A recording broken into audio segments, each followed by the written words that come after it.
नमस्कार, मैं आरती दुबे। आज मैं आप लोगों को हिंदी क्षितिज बुक से चैप्टर 1 का चौथा भाग पढ़ाऊंगी।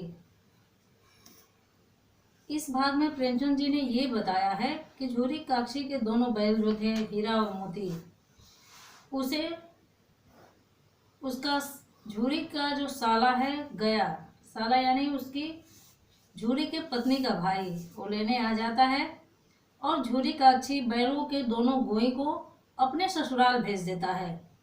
गोई का अर्थ होगा यहाँ बैलों की जोड़ी, यानी हीरा मोती के जोड़ी को झूरी जो है अपने ससुराल भेज देता है। अब बैलों को क्या मालूम कि हमें क्यों बेचा जा रहा है, क्यों भेजा जा रहा है। दोनों ने सोचा कि मालिक ने हमें बेच दिया। कौन जाने उनका बेचा जाना उन्हें अच्छा लगा या बुरा, पर झूरी का साला गया को घर तक ले जाने में दांतों पसीना आ गया। बैल जो थे, यदि गया बैलों को आगे से मारता तो पीछे की तरफ खींचते, बाएं से मारता तो दाएं की तरफ भागते और दाएं से मारता तो बाएं की तरफ भागते। यदि पगहिया पकड़ के खींचता तो पीछे की तरफ जोर लगाते। दोनों यदि बैलों को गया मारता तो दोनों सींग नीचे करके हुंकारते, यानी कि मारने के लिए दौड़ पड़ते। अगर ईश्वर ने उन्हें जुबान दी होती या बोलने की शक्ति दी होती तो वे जरूर पूछते कि तुम हम गरीबों को इन जालिम के हाथों क्यों बेच दिया, इस जालिम के हाथों क्यों बेचा। हमने तो तुम्हारी सेवा करने में किसी तरह की कोई कसर नहीं छोड़ी, किसी तरह की कोई कमी नहीं छोड़ी। अगर इतनी मेहनत से काम नहीं चलता तो थोड़ा और भी काम ले लेते। हमें तो तुम्हारी चाकरी में मर जाना कबूल था। हमने तो कभी दाने चारे की भी शिकायत नहीं की, न कि तुमने तो कुछ भी खिलाया, वो हम दोनों ने खा लिया। फिर तुमने इस जालिम के हाथों क्यों बेच दिया। संध्या समय दोनों बैल अपने नए स्थान पर पहुंच गए। दिन भर के भूखे प्यासे थे। गया ने उन्हें रास्ते में कुछ नहीं खिलाया था।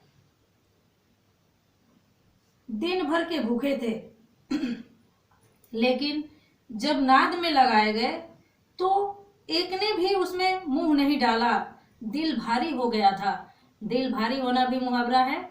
दिल भारी होना यानी अत्यंत दुखी होना।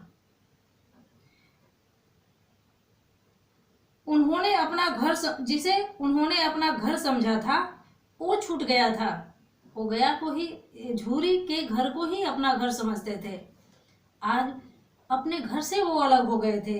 यह नया घर, नया गांव, नया आस्थान, नए लोग, सब उन्हें बेगाने लग रहे थे।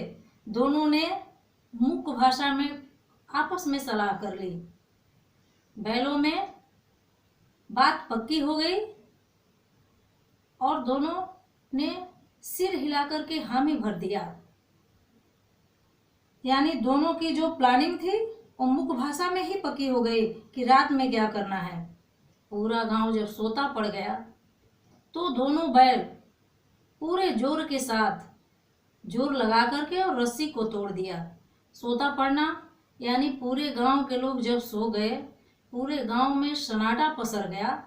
तो दोनों बैलों ने, पता नहीं उस समय इन दोनों बैलों में कहां से इतनी शक्ति आ गई थी। इसे एक मालिक के प्रति अपने पशुओं का प्रेम ही कहेंगे, जो दोनों ने इतनी मोटी रस्सी को पूरे ताकत के साथ जोर लगा करके और तोड़ दिया और दोनों बैल वहां से भाग निकले। रस्सी इतने मजबूत थे कि अनुमान भी नहीं किया जा सकता है कि बैल इसे तोड़ सकते हैं। पर इन दोनों पशुवीरों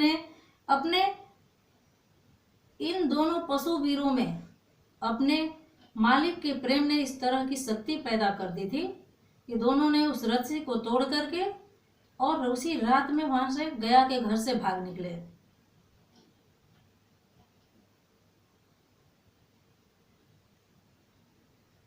यदि हम किसी को भी प्रेम करते हैं मेरे प्यारे बच्चों, यदि हम किसी को भी प्रेम करते हैं तो बदले में वो भी हमें किसी न किसी रूप में अपना प्रेम देता है, प्रकट करता है। चाहे वो पशु हो या पक्षी हो, किसी न किसी भाव में अपने प्रेमों को प्रदर्शित करता है। उसका प्रेम करने का तरीका अलग हो सकता है, जैसे झूरी के दोनों बैल हीरा और मोती ने किया।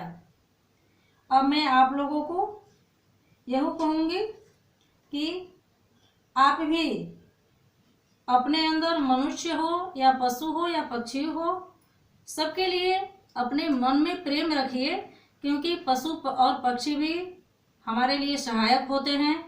पशु पक्षी भी हमारे पर्यावरण को सुरक्षित रखते हैं, कहीं ना कहीं किसी भी रूप में हमारे पर्यावरण को सुरक्षित रख करके हमें भी सुरक्षा प्रदान करते हैं। इसलिए हमें भी पशु पक्षियों से प्रेम करना चाहिए, जैसे झूरी के दोनों बैल ने अपने मालिक से अत्यधिक प्रेम किया और अपने मालिक के लिए वो कुछ भी कर सकते थे। नमस्कार।